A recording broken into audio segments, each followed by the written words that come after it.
Fala galera, estamos de volta aqui, anatomia e fisiologia do sistema nervoso, né? E nesse bloco nós vamos começar a falar do sistema nervoso periférico, é isso mesmo. A gente agora vai lembrar daqueles nervos cranianos que saem lá, né, do tecido encefálico, vai lembrar dos nervos aqui espinhais que saem da medula, né, para formar aí o sistema nervoso periférico, ok, gente? Além desses nervos cranianos e espinhais, a gente tem os gânglios, tá?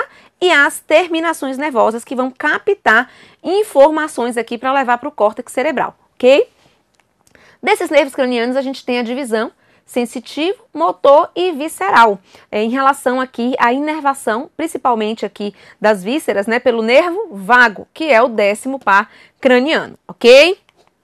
Então aqui a gente vai ter uma imagem para mostrar, né, a junção de neurônios, né, aqui a gente tem um axônio, a gente lembra que a célula do sistema nervoso, né, funcional, é o neurônio, onde a gente tem aqui o corpo, né, celular, os dendritos, o axônio, onde tem a bainha de mielina, né, para condução nervosa, mediante potencial de ação, e ali passando, e nós temos o finalzinho do axônio, que é onde a gente vai ter aqui a sinapse, né, com os neurotransmissores sendo passado, tá certo? De um para o outro. Então aqui, a bainha de mielina que envolve o axôniozinho, né, essa partezinha aqui de dentro seria isso aqui. Essas bolinhas aqui seriam a bainha de mielina para fazer o impulso saltatório e rápido, né, do impulso nervoso. E aqui a junção de corpos celulares, tá? Vai formar os gânglios, tá certo? O gânglio vai ser a junção de corpos celulares, ok? E aqui vários axônios formando o nervo. Isso aqui é um nervo, ok? Então, o nervo são cordões esbranquiçados, formados por fibras nervosas unidas por tecido conjuntivo, tendo como função conduzir impulsos do sistema nervoso central e conduzi-los ao sistema nervoso central ao periférico. Então, do periférico ao central e do central ao periférico fazendo a comunicação. Então, eu tenho aqui o corte no meu dedo, o estímulo de dor vai pela medula, né, para o sistema nervoso central, pela medula para o córtex, eu entendo como dor, né, aquilo ali, e vou responder retirando o dedo do local que está cortando, né, não como um arco reflexo pode acontecer, mas também isso pode gerar um efeito voluntário, tá? Na hora que corta a gente tira de uma vez, é aquele arco reflexo que vai na medula e volta rapidamente à ação, mas o estímulo de dor que faz a gente ir lá, lavar, colocar um curativo, tudo isso vem aqui de informações que foi secundária a esse estímulo e que voltou por meio de ações que me fizeram ali fazer essas outras ações, ok?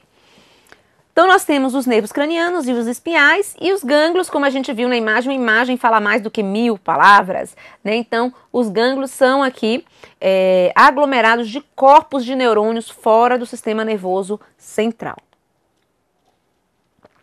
A função é conectar o sistema nervoso central às diversas partes do corpo, tá? A função do sistema nervoso periférico. Então, olha aqui, porque tem a tabelinha linda e maravilhosa.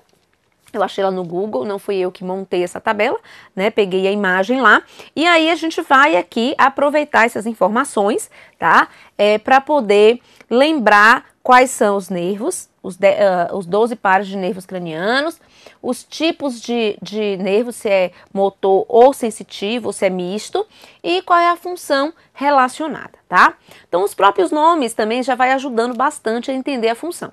O olfativo, de uma maneira geral, o olfato é o que, gente? É um dos órgãos do sentido, então, na lógica também, ele é sensorial, tá? E aí, ele faz a função do sentido do olfato. É o primeiro par craniano aqui. O segundo é o óptico. E aí, quando a gente lembra de olho, né, a gente vai pensar que ele é muito complexo, nosso olho. Então, a gente tem aqui 3 pares de nervos, né, na verdade 4 pares de nervos que vão envolver alguma coisa em relação ao olho, tá? Então, eu tenho o óptico, eu tenho o óculo motor, eu tenho o troclear e o abducente. Todos esses estão envolvidos com alguma coisa relacionada ao olho, tá?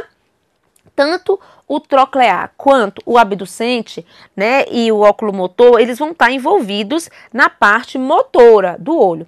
E o óptico está envolvido com a parte sensorial, que é o sentido da visão, ok? Então, o nervo óptico, ele vai estar aí fazendo a parte sensitiva do olho e da visão. O óculo motor, ele faz a parte motora somática, né, motor e visceral também. Então, tanto a parte involuntária quanto a parte voluntária do movimento do olho, tá? Então, movimento ocular e palpebral, controle parasimpático do tamanho da pupila também vai estar aqui no óculo motor. Claro que o tamanho da pupila, ele vai ser aqui um controle por meio, inclusive, dos neurotransmissores, né, em relação à acetilcolina, parasimpático, ou o controle simpático quando libera adrenalina, onde essa pupila vai aumentar e diminuir quando vai estar com a função aqui do parasimpático mais atuante, tá? O troclear, ele é um nervo motor somático, ou seja, que vai fazer os movimentos oculares voluntários, ok? Movimentos oculares. O trigêmeo, gente, ele é aqui tanto sômato, sensorial, quanto motor. Ele é um nervo misto, tá? Ele tem o tato da face, movimento dos músculos da mastigação, né? O fato de mastigar aqui vai ser ajudado, né, pelo nervo trigêmeo, tá? O abducente é um motor somático que faz os movimentos oculares, é o sexto par craniano. O facial, ele faz a parte somatosensorial e motor somático. Ele faz os músculos aqui da expressão facial, esse facial, e a gustação dos 2 terços anteriores da língua. Então, ele faz a parte sensitiva da gustação e motora dos movimentos aqui da expressão facial, tá? O 8º par, vestíbulo coclear. Então, esse aqui, ele é sensorial e vai estar envolvido aqui na audição e na parte do labirinto aqui do equilíbrio, ok? O glosso faríngeo, a gente vai aqui estar envolvido na parte motora, visceral aqui, movimentos musculatórios da faringe e laringe, controle do parasimpático das glândulas salivares em relação à produção dessa saliva e gustação do terço posterior da língua. Ou seja, é um nervo misto, tá? Que vai estar envolvido com a gustação da outra parte da língua, né? A gente viu aqui que o facial também faz parte, né, dessa parte sensitiva de uma outra parte da língua, juntamente com o glosso faríngeo, que está tanto na parte motora quanto sensorial, tá? O nervo vago, ele é um nervo muito importante, porque ele vai estar fazendo parte da função visceral, motora aqui, e principalmente nas funções vitais do nosso corpo. O nervo vago, ele está aí ajudando bastante nesse sentido, tá? Ele é somatosensorial e motor, ele é misto. Controle parasimpático do coração, pulmão e órgãos abdominais. Ele também tem a parte sensitiva conduzindo o estímulo da dor visceral e movimentos dos músculos faríngeos e laríngeos, tá? Então faz a parte motora e sensitiva, é um nervo muito cobrado em prova. O espinhal acessório é o 11º par aqui, né? É um motor somático, movimento dos músculos faríngeos da região cervical, garganta e pescoço, também chamado de acessório apenas, tá? E o hipoglosso, a parte motor aqui do movimento da língua. Então, a língua, observe que tem vários nervos que estão envolvidos no processo em relação tanto à sensibilidade quanto à parte motor. O hipoglosso é apenas motor, a gente tem um glosso faríngeo misto, né, motor e sensitivo, e tem aqui o facial também envolvendo a parte sensitiva da língua. Então, muito bacana essa tabelinha, né? E aí vai ajudar a gente a responder essa questão do CBMDF 2017 da banca IDECAN, que vai fazer uma associação em relação a esses nervos, ok? Os nervos cranianos são no total 12 pares, e cada um deles recebe uma nomenclatura específica e são numerados em algarismos romanos de acordo com a sua ordem de origem no sentido rostro-caudal. Relacione adequadamente os pares de nervos de acordo com o componente funcional. Então, eu tenho motor, misto e sensorial, ok? Então, eu tenho o nervo vago. O nervo vago a gente acabou de ver que ele é o que, gente? Ele é um nervo misto, tá? Tem a parte motora e tem a parte sensitiva. Lembra que ele conduz também o estímulo da dor visceral, né? E a parte motora é de vários músculos importantes aí viscerais, tá? Músculos lisos. Nervo olfatório. Olfato a gente lembra de sensibilidade, a gente lembra de sensação e a gente lembra de sensorial, tá? Então, 2 é o primeiro e 3 é o segundo. Observe que a gente até já gabarita a questão aqui, né? Bem tranquilo, né? No sentido de achar o gabarito. Nervo hipoglosso é o último, é o 12, né? O 12º par, ele vai ser apenas motor, esse hipoglosso, que vai envolver aqui o movimento da língua, ok? E o nervo vestíbulo coclear, né? É um nervo aqui sensorial em relação à parte do equilíbrio, certo? Então a gente viu isso aqui, né? Em relação ao vestíbulo coclear, ele vai envolver o equilíbrio e também o sentido da audição. Ok? Bem perfeitinho aqui essa questão para a gente revisar isso, ver como é que é cobrado, né? Isso poderia também cobrar não só, né, a questão do nervo semisto, motor, sensorial, ou também cobrar a sua função, tá? É muito importante isso. Os nervos espinhais, que fazem parte também do sistema nervoso periférico, vamos voltar aqui para vocês terem a sensação do que a gente está falando. A gente está falando aqui dos nervos cranianos, né, os 12 pares, falamos aqui das suas funções. A gente agora vai falar dos nervos espinhais, tá? Então, esses nervos espinhais são 31 pares de nervos espinhais que mantêm conexão com a medula e abandonam a coluna vertebral através dos forames, forame e buraquinho, né? Intervertebrais. Então, entre as vértebras tem um foramezinho por onde sai ali, né, os nervos, tá? Ok? A coluna pode ser dividida em porção cervical, torácica, lombar, sacral e coxígea. Da mesma maneira, reconhecendo nervos espinhais que são cervicais, torácico, lombar, sacral e coxígeo. Então, a gente tem a parte óssea e a parte também medular, né, fazendo essa conexão. Nem sempre vai ser a mesma relação, tá certo? Porque a gente vai ver isso aqui. Observe nessa imagem, a gente mostra a cauda equina, é o finalzinho das inervações, tá? Que a gente chama cauda equina porque parece um rabo de cavalo, ok? E essa imagem também do néter, aqui ao lado, a gente vai mostrar para vocês a correlação, certo? Observe que a gente só tem 7 vértebras cervicais, ok? Só que a gente tem até o C8, que é o cervical 8, em relação ao nervo que está ali emergindo, saindo da medula, ok? Então, é muito importante a gente lembrar que a relação entre vértebra e nervo, ela não é a mesma, não é igualzinha, ok? Então, a gente tem o C1 saindo acima aqui de C1, acima de C1 sai o nervo C1, certo? Aqui a gente tem a intumescência cervical em verde, que é onde vai estar saindo, principalmente aqui, a intumescência não é a partir do início, é do meiozinho do C para cá, que é onde vai estar saindo o plexo braquial para inervar os membros superiores, lembra disso? E a intumescência lombosacra, onde vai sair os nervos aqui, que vai inervar os membros inferiores, tá? Então, nós temos aí 8 nervos cervicais, tá? A gente tem os torácicos, que vai ter até o T12, até o nervo T12, vértebra T12, com o nervo aqui T12, ok? Depois a gente vai ter aqui, ó, a região lombar, certo? Então, vértebra L1, nervo L1, L2, L2, L3, L3. Depois a gente vai ter aqui as raízes de L4, L4, L5 e a região sacra, tá? Então, a gente vai ter os nervos sacrais aqui saindo da região sacra, tá? Mas não vai ser, como é que se diz, igualzinho em todos os aspectos aqui, tá certo? Em todas as relações, tá? É importante destacar aqui, ó, o segmento T6, torácico 6. Por quê? Porque aqui é um ponto de corte importante em relação ao sistema nervoso autônomo, sistema nervoso simpático.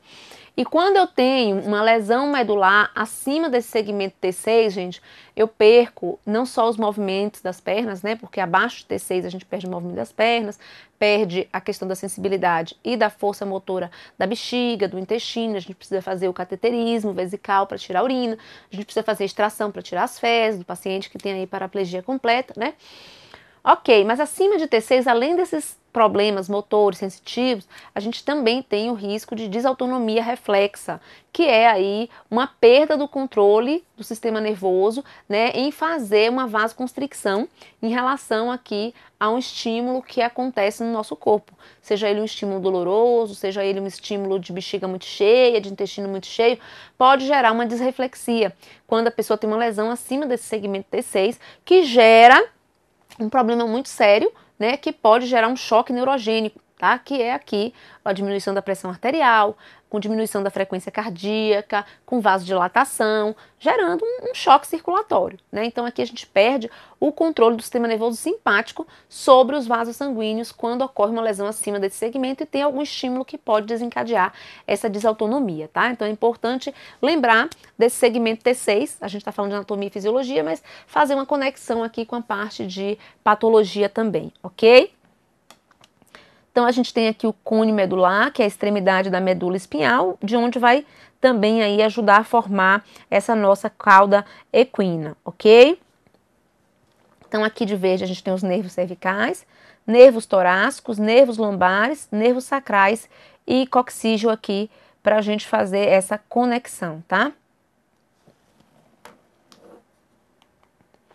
Aqui mais uma imagem da medula, né? A gente já tinha visto inclusive essa imagem em outro momento, eu repeti ela aqui propositalmente para a gente poder entender essa questão da saída, né, dos filamentos da raiz dorsal de trás, né, quanto da ventral que é da frente, para se unir e formar o nervo aqui espinhal. Então os filamentos radiculares se unem para formar raízes, que se unem para formar nervos espinhais. Aqui, gente, a gente vai ter agora, a gente não viu a parte dos nervos que saem, respectivamente em relação à sua parte vertebral, né? E a gente viu aqui que em relação ao nervo a gente tem a C8, que é o nervo, mas não tem a vértebra C8, né? A gente já viu isso também, lembrando que isso acontece porque o C1 sai acima de C1, certo? Então a gente tem até o C8 aí. Ok, essa imagem ela é bem interessante também do Netter, né? E isso vai trazer para a gente uma correlação, inclusive, de associação de que parte dos nervos espinhais está inervando qual parte do nosso corpo, aí sendo de grande relevância, de grande importância para as questões de prova. Essa imagem está na nossa cabeça. Quando eu tenho aqui, então, o plexo cervical, que a gente conversou com você em relação a isso, a gente lembrou ali de falar que ele vai sair, a intumescência cervical, para formar o plexo braquial. Então, observe que de verde a gente tem aqui os nervos que saem da região cervical e vão estar inervando os membros superiores, tá?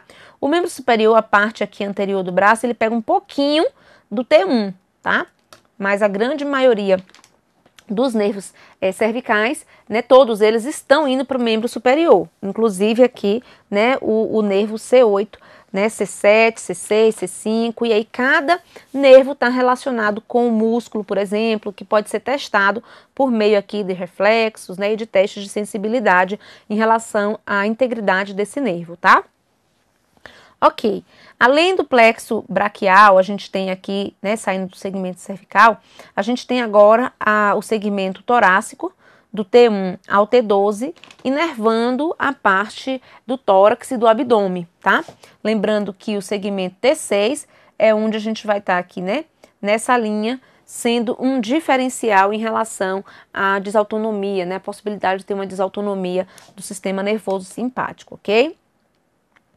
Depois do torácico, a gente vai ter os lombares, aí vai sair do plexo lombar a inervação aqui, né, relacionada com a parte dos membros inferiores. Lembra que o segmento lombar vai sair aqui o plexo lombar, né, e aí vai ter L1, L2, L3, L4, L5, tá? Então é bem comum o paciente que tem hérnia de disco, né, então quando o disco, que é a parte que está acima do corpo vertebral, sai um pouquinho e pressiona a raiz nervosa, isso aí a gente pode ver na imagem aqui, como se aqui tivesse uma vértebra, aqui outra, e aí quando em cima dessa vértebra esse disco sai para esse forame e começa a pressionar esse nervo, a gente vai dizer que está com uma hérnia de disco, né, pressionando esse nervo e vai gerar aquela dor irradiada.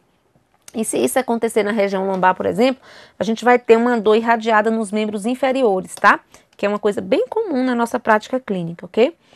A região dos nervos sacrais, que sai aqui da região sacral, em vermelho, essa parte é responsável por inervar a região da bexiga, do períneo, a região aqui do ânus, né? Então, por isso que a mesma pessoa com a lesão muito baixa, ela já vai ter problema em relação à parte aí da bexiga e do intestino, certo?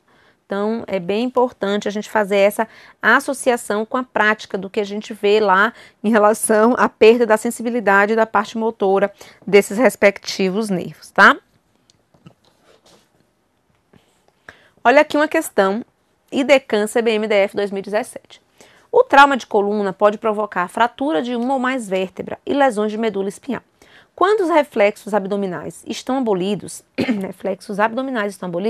é provável que a lesão da medula ocorreu em que nível de segmento?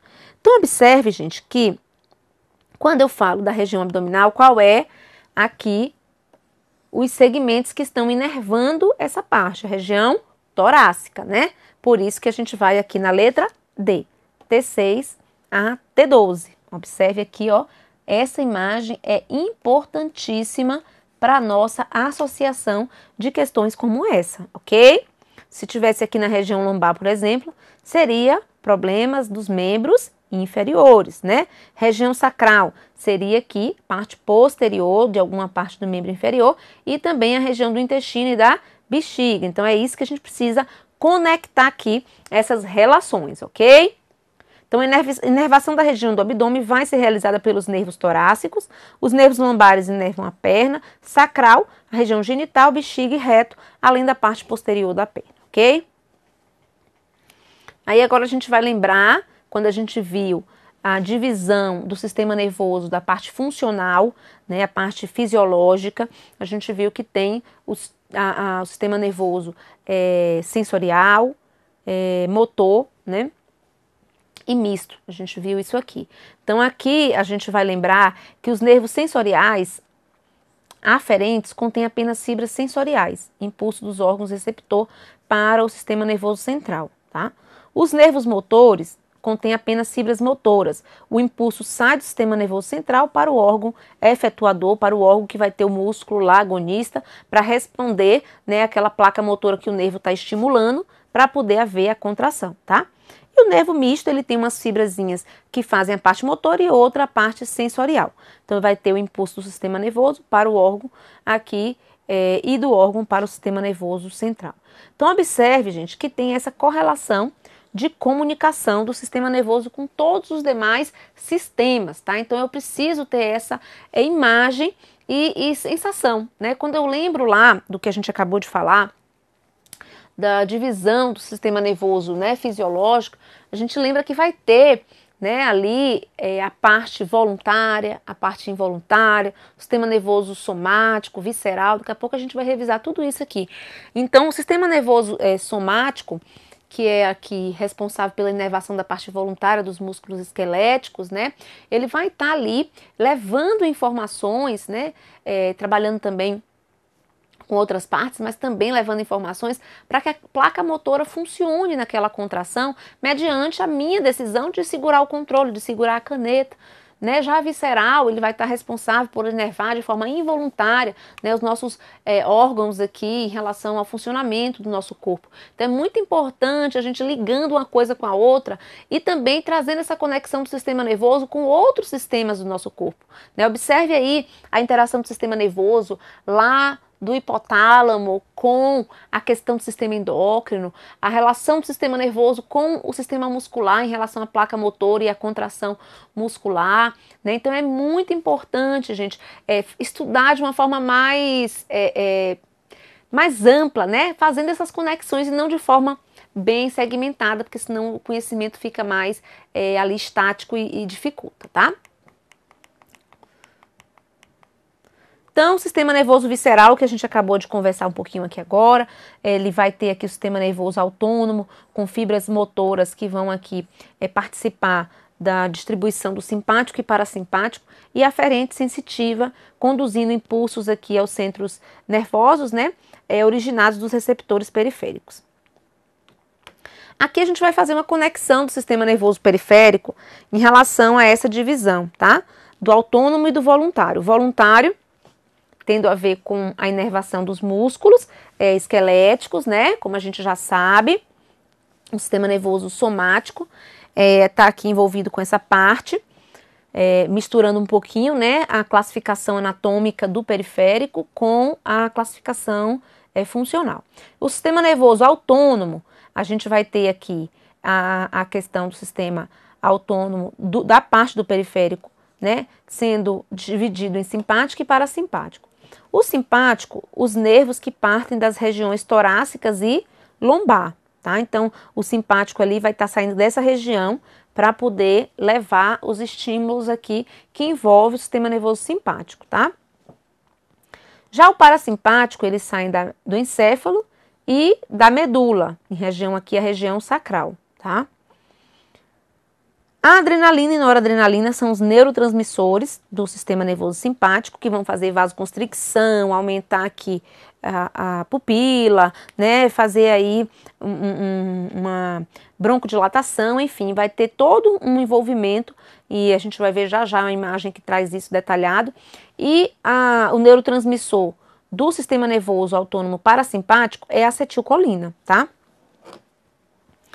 Eles atuam, gente, de forma diferente na maioria dos sistemas, mas um equilibra o outro, tá certo?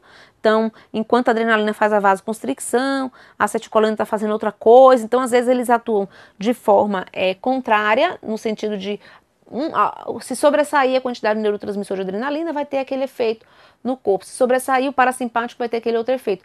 Mas às vezes eles atuam de forma sinérgica, então se tiver uma questão dizendo que eles são sempre contraditórios, tá errado. Que é o caso da relação sexual, tá? Um faz aqui a parte da ereção, o outro da ejaculação. Então, eles também atuam de forma cooperativa, né? Juntos, em algumas horas, ok? Então, a divisão funcional, sistema nervoso periférico, parte somática vai inervar os músculos esqueléticos, sendo responsável pela resposta voluntária, e o autônomo, a parte do sistema nervoso periférico, músculo liso, cardíaco, sistema endócrino e resposta involuntária, tá? O simpático relacionado à mobilização de energia para fugir da situação de estresse e o parasimpático, estimulação aqui principalmente das atividades relaxantes. Essa imagem é bem bacana porque ela mostra aqui pra gente justamente essa correlação, tá? E a gente vai estar vendo ela no próximo bloco, quando a gente vai estar estudando aqui o sistema nervoso simpático e parasimpático e as funções aqui respectivas de cada um desses neurotransmissores, adrenalina e acetilcolina principalmente, tá certo? Vamos lá, espero você no próximo bloco.